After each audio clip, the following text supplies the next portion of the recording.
आज के वीडियो में हम लोग देखने वाला है सावित्रीबाई फुले पुणे यूनिवर्सिटी के एक स्टूडेंट की आंसर शीट। आज का पेपर देखने के बाद आपको ये पता चलेगा कि बच्चे क्या गलतियां उनके आंसर शीट में करते हैं जिससे कि उनके मार्क्स कम आते हैं। इस बच्चे की अगर हम बात करें, आंसर शीट देख सकते हो आप, इससे 70 में से 46 मार्क्स है। तो उसके मार्क्स कहाँ गए, उसने क्या गलत लिखा या फिर उसका प्रेजेंटेशन कैसा था, ये सब आज के वीडियो में हम लोग देखेंगे। ये देखने के बाद आपको ये पता चलेगा कि आपको आपका फाइनल एग्जाम का पेपर किस तरह से लिखना है, आप क्या क्या चीज़ें फॉलो कर सकते हो। मैं आप लोगों को कुछ टिप्स भी दूंगा, वो भी आप ज़रूर फॉलो कीजिए, आपको ज़्यादा से ज़्यादा मार्क्स आपके एग्जाम में मिलेंगे। तो चलिए हम लोग देख लेते हैं आंसर शीट। तो जैसा कि आप लोग यहाँ पे देख सकते हो, सावित्रीबाई फुले यूनिवर्सिटी यहाँ पे सब डिटेल्स दी है।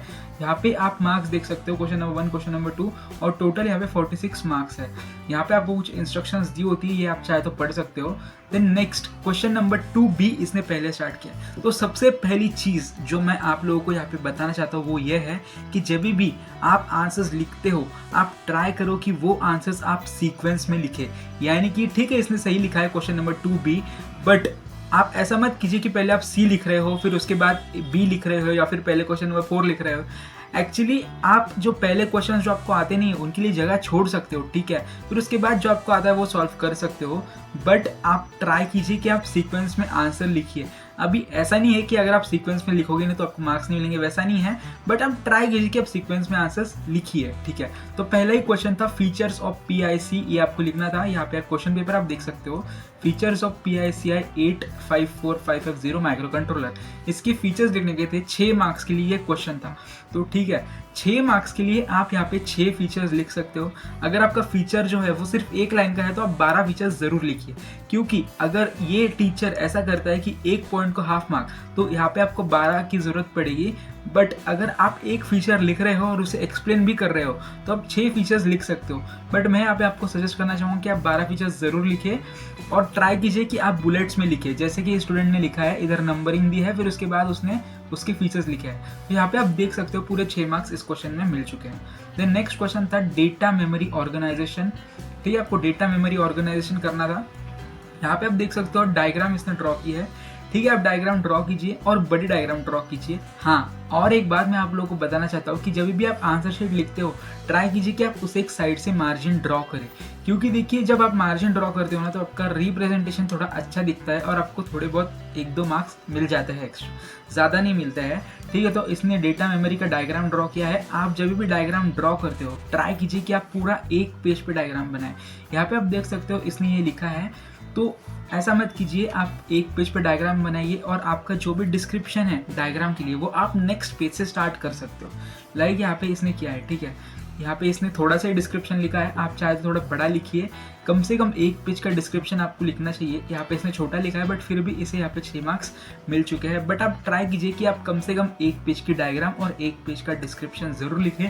डिस्क्रिप्शन लिखते वक्त आप पॉइंट्स जरूर कीजिए, यानी कि आपको बुलेट्स लिखने हैं, ठीक है, बुलेट्स ड्रॉ करने हैं, क्योंकि बुलेट्स जब भी आप ड्रॉ करते हो तो आपका पेपर अच्छा दिखता है, ठीक है, और टीचर को भी समझने में आसानी जाती है कि हाँ इसका ये नेक्स्ट पॉइंट यहाँ से स्टार्ट हो रहा है। देन नेक्स्ट इसने सॉल्व किया था, यहाँ पे टाइमर का समथिंग कुछ तो डायग्राम बनाना था, तो यहाँ पे इसने डायग्राम बना दिया है। और जब भी ऐसी डायग्राम होती है ना, ऐसी वाली लाइक हॉरिजॉन्टल, तो उसे आप इस तरह से टेढ़ा ड्रॉ कर सकते हो। लाइक एक पेज पे आने के लिए आप उसे ऐसा क्रॉस ड्रॉ कर सकते हो, जिससे कि आपकी जो डायग्राम है पूरी एक पेज पे आ जाएगी। अभी इसने देखिए डायग्राम तो बराबर से निकाल दी है। यहाँ पे इसने जो कंपोनेंट्स है जैसे कि रजिस्टर हो गया, डायोड हो गया, ये सब छोटा छोटा बनाया है, दिख रहा है आपको। तो इस तरह से आप छोटा मत बनाइए, बड़ा डायग्राम बनाइए, क्योंकि आपको सप्लीमेंट्स भी मिलते हैं, सप्लीमेंट्स की भी कोई कमी नहीं होती, ठीक है। तो आप डायग्राम बड़ा ड्रॉ कीजिए, फिर उसके बाद आप डिस्क्रिप्शन लिख सकते हो नेक्स्ट पेज के ऊपर, ठीक है। तो इसने डिस्क्रिप्शन वगैरह यहाँ पे लिख दिया है। देन यहाँ पे इससे पूरे 7 मार्क्स मिल चुके हैं। एक्चुअली ये क्वेश्चन जो है 8 मार्क का था, इसलिए इधर इसे 7 मार्क मिले। तो जैसा कि मैंने आप लोगों को कहा कि आप एक पेज डायग्राम बनाइए और एक पेज डिस्क्रिप्शन आप लिख सकते हो, जिससे कि आपका जो आंसर है वो भी बड़ा दिखेगा। और आप ये भी ध्यान रखिए कि आपका जो क्वेश्चन है वो कितने मार्क्स का है और उसके हिसाब से आप आंसर लिखिए, ठीक है। लाइक यहाँ पे 8 मार्क का क्वेश्चन था तो आप 3 पेजेस भी लिख सकते थे, बट ठीक है इसने 2 लिखे हैं, नो प्रॉब्लम। और आपकी हैंड राइटिंग भी आप बड़ी निकाल सकते हो, जिससे कि आपका पेपर थोड़ा भरा भरा दिखेगा। देन नेक्स्ट उसने सॉल्व किया था, यहाँ पे आप देख सकते हो question number 3B, question number 3 का बी सॉल्व किया था। ये एक न्यूमेरिकल नहीं कह सकते, इसे न्यूमेरिकल टाइप क्वेश्चन कह सकते हो। तो इसे इधर 0 मिला है, ठीक है। आप गलत मत लिखिए, गलत लिखोगे तो ऑफकोर्स आपको 0 ही मिलने वाला है, यहाँ पे कोई भी प्रेजेंटेशन काम नहीं आता है। देन नेक्स्ट आप देख सकते हो LCD इंटरफेसिंग विथ ये आपको ड्रॉ करना था LCD का इंटरफेसिंग। तो ठीक है, डायग्राम अच्छे से ड्रॉ की है। आप सबसे ज़्यादा फोकस आपके डायग्राम पे रखिए, थ्योरी पे ज़्यादा फोकस नहीं किया तभी भी चल जाता है, ठीक है। देन यहाँ पे एक प्रोग्राम लिखना था आई गेस, तो इसने प्रोग्राम भी लिख दिया है। तो यहाँ पे इसे मिल चुके हैं पूरे 6 मार्क्स, ठीक है।